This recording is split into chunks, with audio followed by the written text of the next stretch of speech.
Hello, प्रणाम। मैं divine soul रानी, आप सबका स्वागत है मेरे चैनल पे।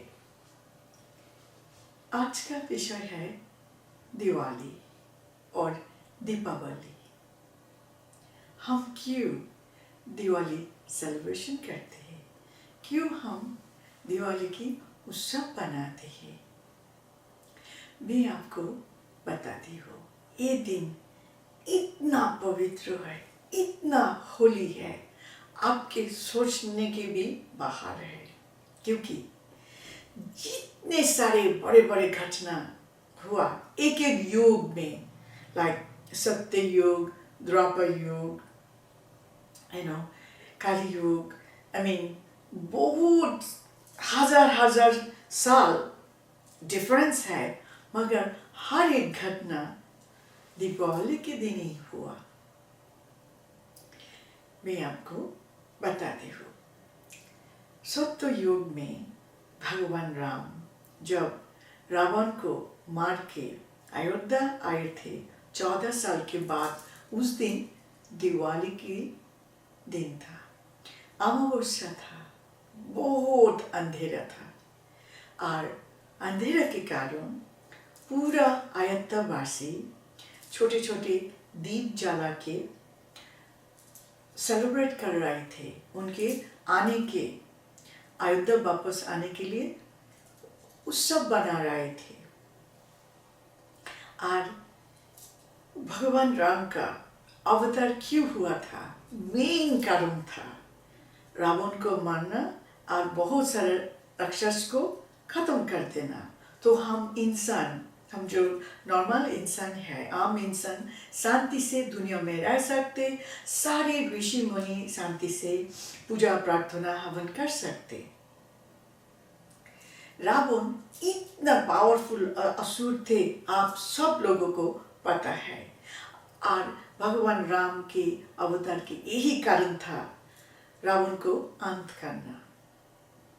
इसके कारण जब रावण को मार के चले आए, 14 साल के बाद उन्होंने अयोध्या वापस आए माता सीता के साथ। उस समय ये दिन इतना पवित्र था, इतना होली था, उस दिन ये उत्सव बनाया और उस दिन दिवाली का दिन था।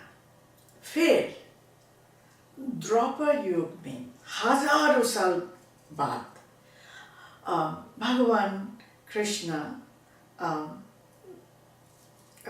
नरकासुर को मार दिया और उनकी पत्नी सत्यभामा। वो इंसिडेंट हुआ था द्वापर युग में। भगवान ब्रह्मा जी ने नरकासुर को वरदान दिया था, उनको कभी कोई मार नहीं सकते, सिर्फ उनकी माता। और उनकी माता कौन थी उस समय? धरती माता, भूमि माता उनके माँ थी। और उनके खुद के माता तो उनको नहीं मारेगा। वो बहुत चतुर थे, जानबूझ के ये वरदान मांगा। इसके कारण वो सत्यभामा द्वापर युग में भगवान कृष्ण के पत्नी बना, धरती में जन्म लिया और उनके पत्नी बना।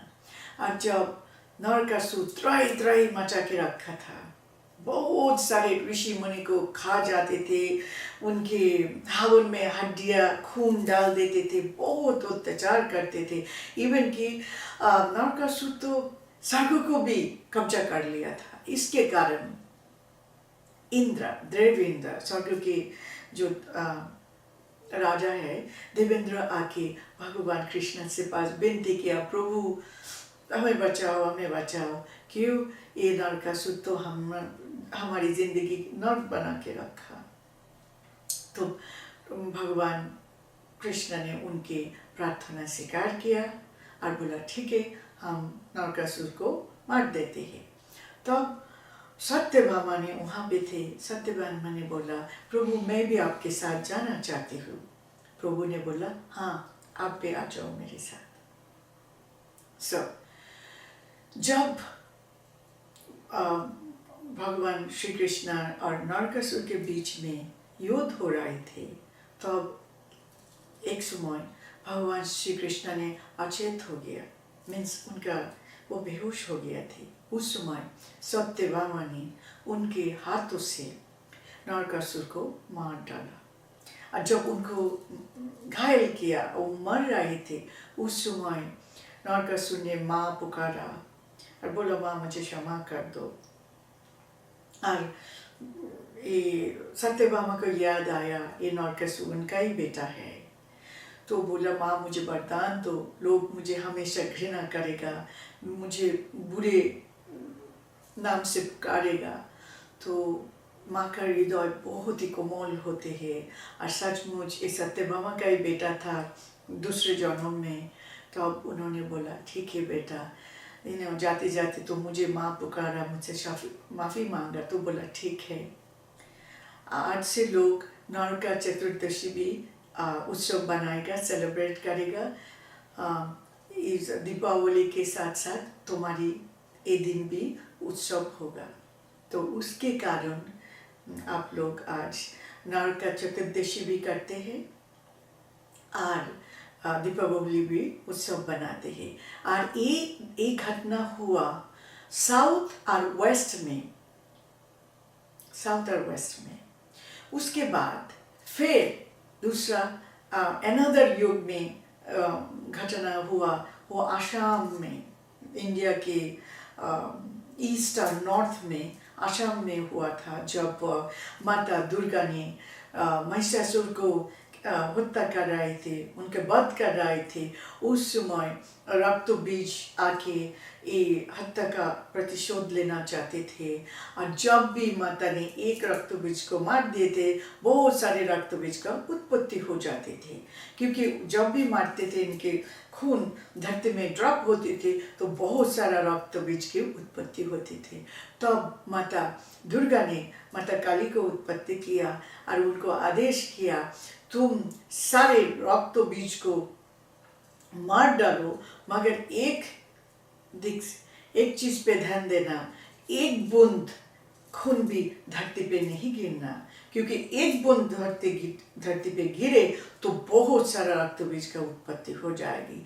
और उस समय काली को इतना भयंकर रूप में माता दुर्गा ने उनको प्रकट किया, तैयार किया, वो बहुत गुस्से में था। माता काली ने बहुत गुस्से में थे, सो उन्होंने एक बूंद खून भी धरती में नहीं गिरने दी। वो सबका खून चूस लिया और सबको मार डाला, जितना रक्त बीज था सबको मार डाला। और उस दिन भी दीपावली की एक दिन पहले रक्त बीज को मार डाला, और इसके कारण वो जो रक्त बीज जैसे असुर को मारा, इसके कारण वो ईस्ट और नॉर्थ में इंडिया, वो वहाँ पे जितना राज्य है वहाँ का लोग दीपावली के उत्सव बनाते हैं रक्त बीज को मारने के कारण, वो असुर के मारने के कारण। तो मैं आपको आज जो कहना चाहती हूँ वो है, एक ही घटना हजारों साल व्यवधान में हुआ, डिफरेंस में हुआ, मगर हर एक घटना हुआ दीपावली के दिन और एक दिन पहले।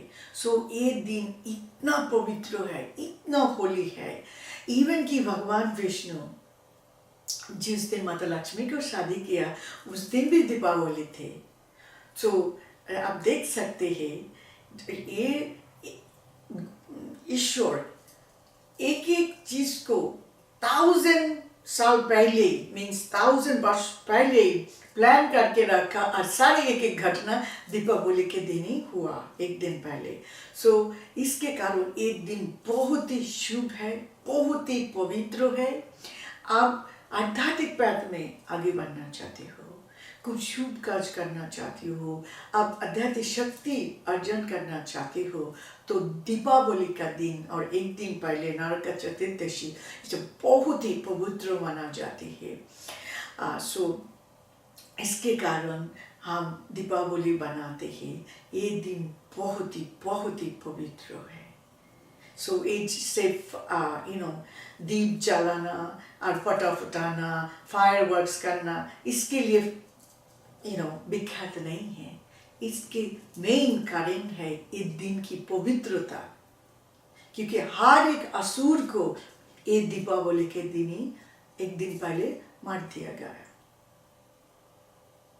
सो आप कुछ अच्छे करना चाहते हो, कुछ अच्छे सोच के रखा, कोशिश करें आपको कैलेंडर में वो दिन चूज कर लेना, आपके सारे मनोकामना पूरा हो जाएगी, बहुत सक्सेसफुल होंगे और आध्यात्मिक पाथ में भी बहुत आगे बढ़ जाएंगे।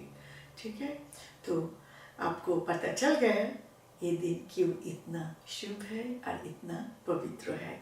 मैं तो आपको सिर्फ 3-4 घटना की बनाना दिया, पर बहुत सारा इवेंट्स घटना हुआ ये दीपावली के दिन।